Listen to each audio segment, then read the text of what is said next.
Berita-berita hoax ini hampir membodohi semua orang, nyebabin kehebohan, kepanikan, dan histeria massal. Apa aja mereka? Skuilah kita bahas. Hey ho gengs, di era digital ini berita hoax nyebar di mana-mana. Contohnya nih ya, kayak yang terjadi di tahun 2018, beredar hoax pengeroyokan terhadap salah satu tokoh wanita di Indonesia. Waduh, heboh banget waktu itu gengs. Sampai dokter bedah yang juga penyanyi ikutan nanggepin masalah ini. Lalu di awal tahun 2022, Kominfo nemuin sekitar 9.546 berita hoax yang nyebar di internet. Tapi ternyata itu sama sekali bukan hal yang baru, gengs. Dari dulu manusia emang udah punya kecenderungan buat nipu dan ditipu. Beberapa direncanai dengan cermat buat ngambil keuntungan, beberapa buat lucu-lucuan aja, beberapa juga karena faktor ketidaksengajaan dan kesalahpahaman pas nyerap informasi. Apapun alasannya, ini dia 3 hoax terbesar dalam sejarah yang hampir menipu dunia. Check it out. 1. Serangan aliens. Orson Welles sebenarnya nggak pernah bermaksud buat mendalangi salah satu hoax terbesar dalam sejarah, gengs. Dia sendiri nggak nyangka kalau sandiwara radio yang dia siarin bakal nimbulin histeria massal.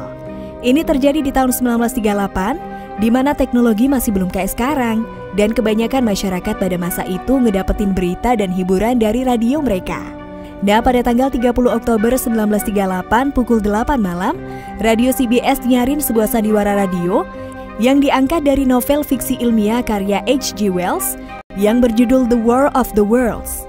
Tapi sayangnya gengs, saat itu sebagian besar orang ngedengerin acara pertunjukan boneka di stasiun radio lain sampai jam 8.12 malam atau 12 menit setelah sandiwara The War of the Worlds dimulai. Nah, karena hal inilah jadi banyak orang yang ngelewatin bagian disclaimer di awal sandiwara.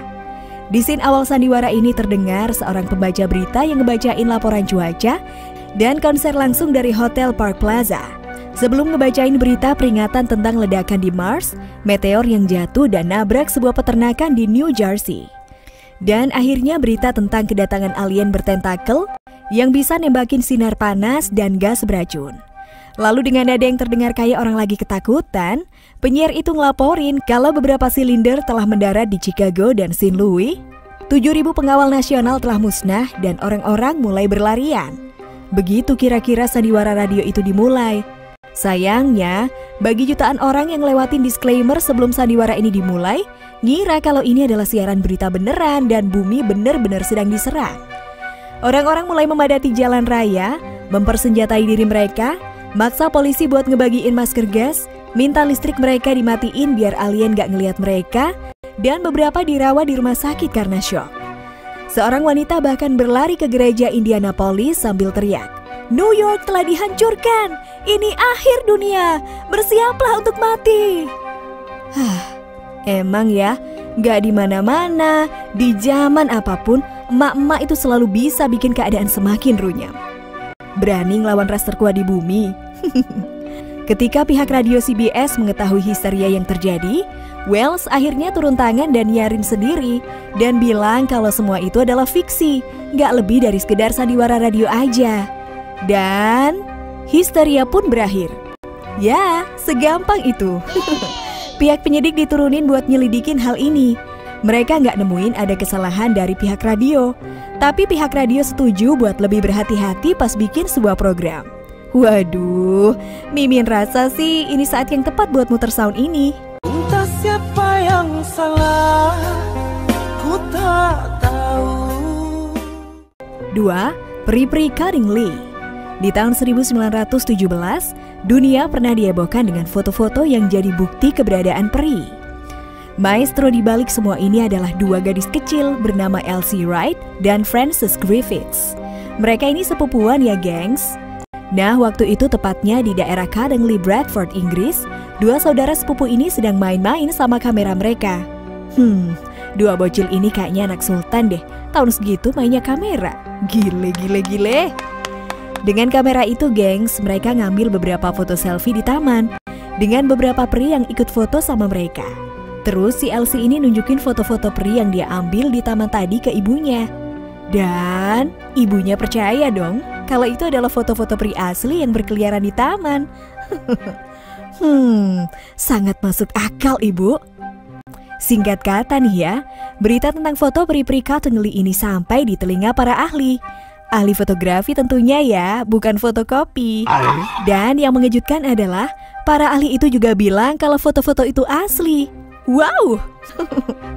Setelah ada pernyataan dari para ahli kalau tuh foto benar-benar asli, berita tentang peri-peri Cottonelle semakin menyebar luas, gengs. Atau kalau kata kita sekarang, semakin viral. Sampai pada tahun 1980, dua saudara sepupu itu akhirnya ngaku, gengs, kalau foto-foto peri yang mereka ambil di taman itu adalah palsu.